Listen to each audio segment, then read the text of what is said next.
You won't be needed anymore, Harold. Security will escort you out. Damian Crawford didn't whisper it. He wanted the whole room to hear. 10 CEOs? Every one of them flew in from a different country. Tokyo, Munich, Madrid, Oslo, Singapore, São Paulo. We're 20 minutes from signing a $1.2 billion deal. Pens are out. Contracts ready. And this 37-year-old kid, who's been CEO for 18 months, decides now is the perfect time to fire me. I'm Harold Pierce. I'm 54. I've spent 18 years building this company's international energy partnerships from nothing. Right now, I'm watching my career get executed in public. But here's what Damian doesn't know. I saw this coming 6 months ago. And the trap I built, he just walked right into it. The words hit me hard. I'll admit that. But I didn't move. I caught Dr. Klaus Zimmerman's eye across the table, the CEO from Munich. He gave me the slightest nod. Not sympathy, recognition. He knew something Damian didn't. 18 years. That's what I gave to Grandview Industries. 18 years of red-eye flights in hotel rooms where the coffee was cold by the time I could drink it. I missed my granddaughter Emma's sweet 16 for a pipeline deal in Norway nobody else could close. She didn't talk to me for a month after that. Still gives me grief about it. My wife died in a car accident 4 years ago. I was in Abu Dhabi when it happened. Couldn't get back in time to say goodbye. That one still keeps me up at night. Some prices are too high, even for $1 billion deal. After Sarah passed, Emma came to live with me. She's 17 now, just got accepted to Stanford. $80,000 a year. I'm still paying $3,000 a month on Sarah's medical bills from the accident. My retirement plan was simple. Work 11 more years, get full pension, pay for Emma's college, maybe leave her something when I'm gone. I wasn't just some coordinator shuffling papers. I spoke enough Arabic to negotiate without an interpreter in the Gulf states, enough German to catch the mistakes that would have cost millions. My job was building bridges between cultures, contracts, and trust in the energy sector. You know how long it takes to build that kind of trust with a sheikh or a German industrial giant? Years, not months, not LinkedIn connections. Years of handshake deals in private clubs, early morning calls during Ramadan, late-night whiskey meetings where we hammered out pipeline routes nobody else even knew were problems. Damian Crawford was everything I wasn't. Where I listened, he talked about digital transformation. Where I planned for real problems, he planned Instagram posts about disruptive energy solutions. The kid had been writing on deals I'd closed long before he learned the difference between LNG and crude oil contracts. I heard him once in the hallway, didn't think I could hear. He told someone the company needed AI-driven deal analysis and remote-first leadership. That's code. Means I'm too old. Means my 18 years of building relationships in dusty oil fields doesn't matter, because I need reading glasses and check my blood sugar twice a day. Here's what killed me. Damian kept using these buzzwords. Future-ready executive. Data-driven thinking. You know what data-driven means to guys like Damian? Spreadsheets that can't tell you when a Saudi prince is having family problems that might derail your pipeline deal. Charts that don't show you the moment a German CEO's body language shifts because you used the wrong technical term. Now, he was making his move right here in front of 10 of the most powerful decision makers in global energy business. This wasn't just about firing me. It was about humiliation, about showing everyone that experience was finished, that algorithms could replace decades of relationship building. I didn't stand up right away. My eyes went to my chair at the head of the table. Damian's MacBook was already open there, displaying some PowerPoint about next-generation energy partnerships. He'd been planning this for weeks, maybe months. I was pissed. Simple as that. I stood up slowly. Every eye in the room was on me. The air felt different, colder. Let me back up, tell you how I got here. 18 years ago, I was a petroleum engineer with a mechanical degree and a head full of energy industry theory I'd never tested internationally. I was 36. Most people thought I was crazy, leaving a stable engineering job to chase deals in countries where I barely spoke the language. I spent my nights learning languages, mornings on conference calls with time zones I couldn't track without 3 clocks on my wall. By year 3, I could switch from English to Arabic to German in a single conversation about natural gas terminals. I caught the small things, the things that saved contracts from falling apart. I built my reputation on the hard deals, the impossible ones. There was this negotiation in Kuwait, 19 hours straight. We were stuck on one clause about environmental compliance standards. The Kuwaiti side wouldn't budge. Our side couldn't give any more ground. At hour 18, my diabetes was acting up. I was so tired I could barely see straight even with my reading glasses. But I caught something. A mistranslation. One word. The interpreter had used the wrong Arabic term for monitoring versus enforcement. I stopped everything, called for a break, spent 45 minutes with their technical team explaining the difference in English, then Arabic, then back to English with diagrams. Once they understood, we weren't trying to impose oversight, just establish monitoring protocols. The whole thing unlocked. We shook hands 10 minutes before my flight home. That's the kind of work I did. Not sexy, not Instagram worthy, but it's what built this company's energy business from $200 million to $3.2 billion in annual revenue. Damien stood on a stage 6 months ago, accepted an Industry Excellence Award for a renewable energy deal in Germany. My deal, the one with Klaus Zimmermann. That project had been minutes from collapse over a dispute about grid integration standards. I'd caught a translation error in the technical specifications at 2 a.m. the night before signing. Spent 4 hours on calls with Berlin explaining the difference between European and American electrical standards. Saved the whole thing. Damien never mentioned my name in his acceptance speech. He never had to. The applause washed over him while I sat in the back, knowing I'd just saved his career from its first real failure. Now, here we are, standing in the Grandview Industries boardroom. Damien thought he'd just taken everything from me. He had no idea what he'd just done. I picked up my briefcase. The leather was worn from 18 years of international terminals. Inside was a small hardware security key, no bigger than a USB drive, standard corporate authentication device. Damien thought firing me would be simple, clean, final. He was wrong about that. Damien's ambush didn't come out of nowhere. It had been building for months, small cuts disguised as strategic modernization initiatives. The first time he used the phrase future-ready leadership, it was over coffee in the executive lounge. Casual, testing how far he could push. I didn't react, just nodded, kept checking my blood sugar monitor. The second time was in a budget meeting. Remote-first capabilities dropped into a presentation like my 18 years of face-to-face relationship building had an expiration date stamped on them. By the third mention, it was investors want under 40 leadership for the energy transition. Nobody in the room challenged him. They just looked down at their tablets and pretended they were checking emails. I'd been in this industry long enough to recognize a coup forming. What I didn't expect was that Damien wouldn't wait for a clean transition. He wanted spectacle, and he chose his stage carefully. Today wasn't just any meeting. This was the day 10 CEOs from across the globe gathered to sign our biggest renewable energy partnership ever. 8 time zones represented in one room. $1.2 billion on the table. He knew the cameras would be in the hallway, the assistants on standby, the stakes sky high. He didn't want me quietly replaced in a Monday morning email blast. He wanted my removal to be part of his big moment, his coronation as the future of energy leadership. 20 minutes before the meeting started, my phone buzzed. Nicole Barnes, one of the few assistants I actually trusted. Her text was short.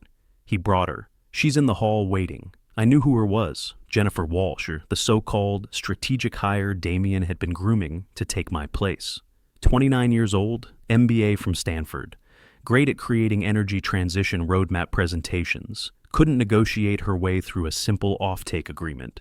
I stared at that text for a long moment. I was angry, but I didn't show it. After 18 years, you learn to keep your cards close.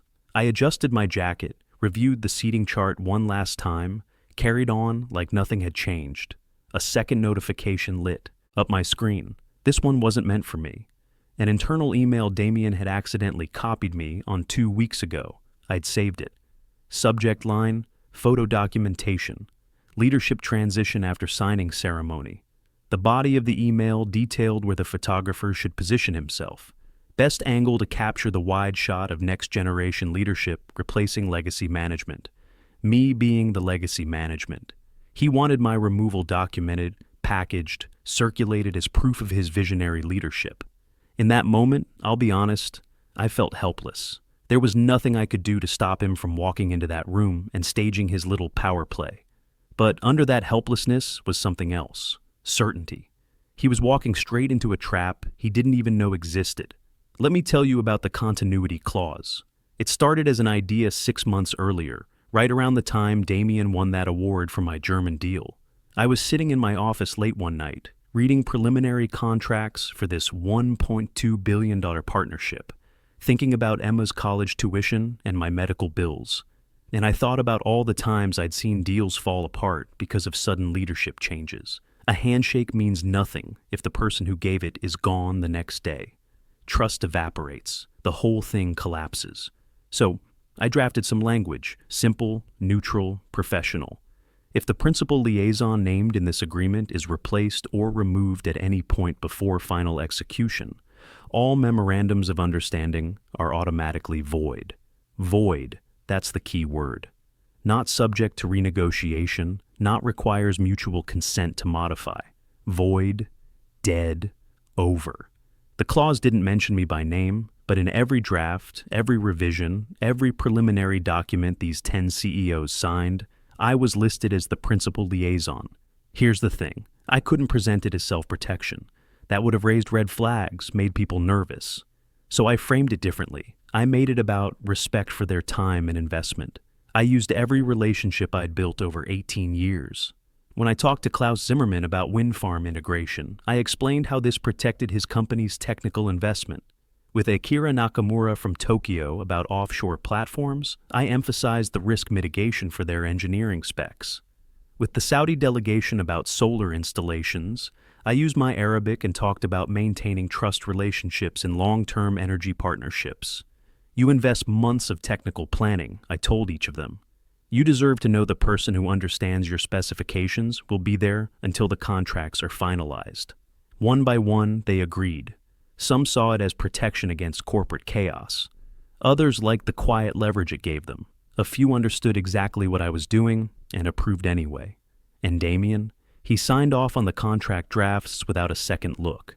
Too busy with AI analytics dashboards and press releases about revolutionizing global energy. Partnerships. The continuity clause was buried in paragraph 12 under mutual obligations and relationship maintenance. Damien never read past the executive summary on anything. I remember when Klaus lingered after a video call about turbine specifications. His voice dropped low. "Harold, if this young man tries to push you aside, we will leave the table. All of us. No drama, just business reality. That's the kind of loyalty you can't buy with LinkedIn posts or TikTok videos about energy innovation. You earn it over years, over deals where you protected their technical interests like they were your own family's future. The continuity clause was only the first lock. The second was smaller, more personal. Everything on that table looked final, pages thick with clauses, signatures already in place from each CEO. But those were drafts, legally binding in appearance only. The real enforceable versions required one last thing: my encrypted digital signature. Without it, those documents were just expensive paper. That signature wasn't stored on any company server, never was. It lived on a hardware security key. The one in my briefcase, the device I mentioned earlier. I carried it everywhere: Kuwait, Germany, Japan, Norway. Even today. The system was my idea. Came up 3 years ago after a close call where a competitor almost slipped falsified approvals into a wind farm deal while I was in transit between Oslo and Dubai. Would have cost us $600 million if our legal team hadn't caught it. After that, I went to our general counsel, Patricia Foster. Smart woman. We designed a secure signing process together. Once my token was authenticated and my passcode entered, the signature would timestamp the final contract. Ironclad, verifiable, legal. If anyone tried to access the files without authorization, the system would flag it immediately. Alerts would go out to my personal attorney and an external law firm we kept on retainer. The best part? The system was approved and implemented 3 years ago, before Damien's time. He inherited it, never questioned it, probably never even knew the technical details. I could feel the weight of that token in my briefcase as Damien strutted around the boardroom. He thought firing me in front of 10 CEOs had stripped away every bit of leverage I had. But leverage doesn't vanish when you leave the room. Not real leverage. It follows the chain of trust, and I still held the final link. The moment I stepped away from my chair, something shifted. I didn't speak, didn't protest, just pushed my chair in with the same care I'd used setting up the room hours earlier. That silence meant something. If you've been in enough boardrooms, you know, silence like that means something's about to go sideways. Around the table, pens that had been hovering over contracts slowly lowered. Pages that had been spread open got drawn together, stacked neatly. I caught eyes meeting across the oval. Quick glances, calculations happening in real time. Damien didn't notice. Or maybe he noticed but thought it was deference, respect for his authority. He moved into my seat, started flipping through contracts like a man who'd already won. "Let's proceed," he said, trying to sound confident, trying to recapture the momentum I'd built over 6 months of his careful technical negotiations. But momentum in energy deals is fragile. It lives in trust. And the trust in that room had just walked out with me. Damien spent the first few minutes reciting boilerplate language about renewable energy transition objectives and carbon-neutral partnership metrics, stuff anyone could read off a PowerPoint slide. Then Klaus spoke up, the CEO from Munich. He leaned back in his chair, his voice calm, direct. "Mr. Crawford, could you clarify the technical specifications in Appendix C regarding grid integration and protocols?" The question hung in the air.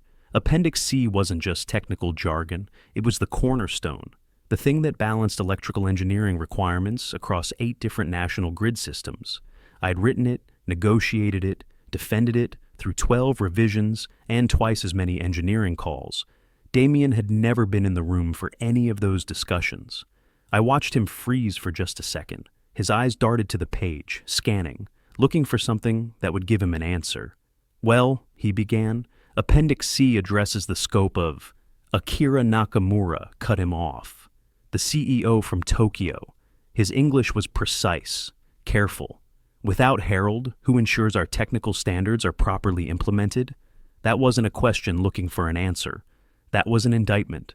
Around the table, subtle movement started. Sofia Rodriguez from Madrid closed her leather folder with a quiet snap. Dr. Peterson from Oslo capped his pen, set it precisely in the center of his notepad. Klaus didn't break his gaze from Damien. From the corner of the room, 2 technical interpreters quietly gathered their translation equipment. They walked toward the door without a word. One of the engineering consultants followed them out. The sound of that door closing was louder than it should have been. Damien's voice started to falter. His sentences got thinner. He flipped pages too quickly, using speed to mask the fact that he had no idea what he was talking about. The silence in the room wasn't empty anymore. It was full of calculation, full of unspoken conclusions, full of the knowledge that this meeting wasn't moving towards signatures anymore. It was moving toward exits. I stayed where I was, a few steps back from the table, briefcase over my shoulder, hands loose at my sides. I didn't need to speak. In rooms like this, silence says everything. Then it happened. The thing Damien should have seen coming, but didn't. Klaus stood up slowly, his chair scraped against the marble floor. That sound in a room like that means the deal's dead. He smoothed his jacket. His voice carried the weight of a final verdict. As per the continuity clause, our memorandum is now void. Without the named technical liaison, there is no agreement. He wasn't asking, he wasn't negotiating, he was stating a fact. For a moment, Damien didn't move. He seemed to think he could talk his way out of this, the way he talked his way through everything. "We can still move forward," he started, gesturing at the folders. "We have consensus on the framework." But Klaus was already closing his briefcase. He walked toward the door without another glance. That was the crack in the dam. Sophia stood next, muttered something to her aide in Spanish, followed Klaus out. Dr. Peterson leaned to his interpreter, nodded once, started gathering his papers. Damien's voice rose, that brittle edge creeping in that happens when someone realizes they're losing control. "If we could all just please sit down, we can resolve any technical concerns." They didn't even look at him. I stayed still, hands folded. This wasn't my fight to win anymore. I'd already won it the moment Damien removed me. Now I was just watching the inevitable play out. Akira moved next. He walked the length of the table, his hand extended. Not to Damien, to me. His grip was firm, steady. "You were always the foundation, Harold-san," he said quietly. His eyes locked with mine for a beat. Then he released my hand and turned toward the door. Damien heard it. I saw his jaw tighten, panic flash behind his eyes. Near the end of the table, Sophia stood but didn't take her pen with her. She set it down in the center of her open folder, ink tip facing away from her.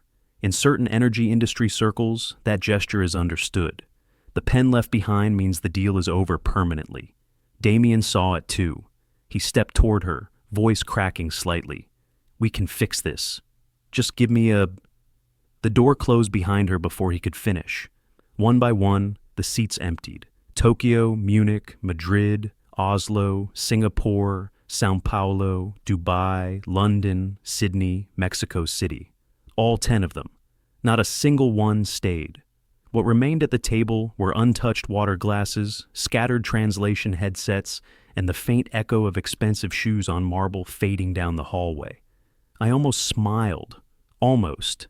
I was halfway down the marble hallway when the first raised voice reached me. Damien, sharp, brittle, the sound of someone whose world just collapsed.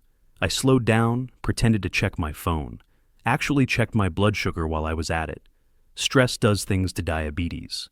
The words carried through the half-open conference doors. "Get legal on the line now." Chair scraped. Someone fumbled with a speakerphone. Our chief counsel's voice came through, clipped and clear. Damien, without the named liaison's participation in final signing, Clause 12 voids all memorandums. And without his encrypted signature, the system will not authenticate the contracts. A pause, long enough for me to picture his face going pale. "We'll override it. You can't. It's hard-coded. Even attempting to bypass would trigger legal alerts to external counsel." Silence. Then the faint click of a laptop opening. A groan. He was staring at the message I knew would be there. Final signature authentication required. Contracts pending validation. An email notification pinged. Sharp. Urgent. A moment later, a junior staffer came rushing out, phone in hand, whispering frantically to another assistant. I caught fragments as they hurried past me. "From Munich, sent to the board. Said they don't work with technical instability?" Perfect. I could hear Damien inside, still trying to control the narrative. Draft a statement, market confidence, strong technical leadership. No one says void. No one says withdrawal. His voice kept rising, like volume could rewrite reality. But reality was moving faster than him. The elevator doors slid shut, cutting off the sound completely. I smiled then. Small, private. I didn't need to see the panic to know exactly what it looked like. Outside, the October air hit different, sharper. I walked slowly down the granite steps, each one lighter than the last. Halfway across the plaza, my phone buzzed. Klaus Zimmerman. I stepped aside, let the crowd of pedestrians flow past. "Klaus, Harold, my friend, I believe you have already heard the outcome inside." "I have." "Good. We would like you to serve as our technical director for the next phase of this project, not as an employee of your former company. As an independent contractor, full technical authority, and the budget to match. Independent contractor, full technical authority." Those words meant everything. "That's generous," I said. "It's deserved. Without you, there is no technical foundation for trust. We want the foundation." We talked for a few more minutes, sketched out what would become my new role. The compensation was 40% higher than I'd ever earned under Damien. The autonomy was absolute. When the call ended, my phone vibrated again. Text from Akira. "If you are available, we would like to bring you on to lead our portion of the venture. Same technical requirements, only if you are at the helm." 2 offers in less than 10 minutes. A third notification appeared. Unfamiliar number. We are prepared to sign once Harold Pierce is confirmed as lead technical coordinator. A major institutional investor who'd been on the fence for months. I stood there, city noise blurring around me. In the space of a single morning, Damien had lost the confidence of the entire global energy consortium while I'd been handed the keys to it. I walked toward a quiet coffee shop a few blocks away. Seemed like the right place to start drafting my own terms. After 18 years of building technical bridges for someone else to walk across, I was finally deciding where they led. That was 3 months ago. Now I'm sitting in my new office. corner suite, 31st floor, standing desk, because my back's not getting any younger. The view overlooks the port where my first LNG tanker docked back in 2009. Full circle. I'm not a contractor anymore. I founded my own firm, Pierce Energy Solutions. Boutique consulting specializing in international energy partnerships. 4 of the CEOs from that day are founding partners with me. Klaus, Akira, Sophia, and Dr. Peterson from Oslo. The deal we closed last week, $1.4 billion, 12 CEOs. Larger than what Damien lost. The circle I drew was bigger than the one he tried to erase me from. There's a knock on my door. Klaus steps in, that same measured confidence, but now there's something else. Partnership, equal footing. Harold, the contracts are finalized. We've all signed. Yours is the last signature. I open the folder, my name printed cleanly at the top. Chief Technical Director, not buried in footnotes, standing in bold. We walk into the conference room. I sit at the head of the table. When the conversation begins, my hand brushes something at the corner, a pen, sleek, black.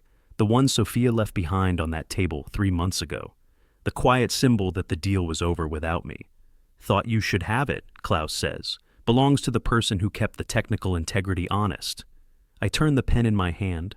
The weight of it isn't physical. It's 18 years. 18 years of flights and sacrifices and quiet victories that belong to someone else's PowerPoint presentations. Until now. When it's time to sign, the room goes quiet. No cameras, no applause, just the sound of pen on paper. I cap the pen, set it on the table in front of me. The victory isn't about proving Damien wrong. It's about proving myself right all along. About Emma's college tuition being secure. About Sarah's medical bills finally getting paid off. About leaving something real behind. Emma starts Stanford next month. Full ride scholarship, actually. Turns out when you're the founder of a successful energy consulting firm, your granddaughter's applications get some extra attention. She earned it, though. 4.0 GPA, debate team captain, wants to study environmental engineering. Sarah would have been proud. Oh, and Damien heard through the industry grapevine he got fired 5 weeks after the Grandview disaster. Board couldn't ignore the fact that he'd torpedoed a $1.2 billion deal in front of 10 witnesses. Last I heard, he's working for a mid-sized renewable firm in Chicago. Reports to a 58-year-old VP who doesn't care about his AI analytics or Instagram followers. Sometimes experience wins after all.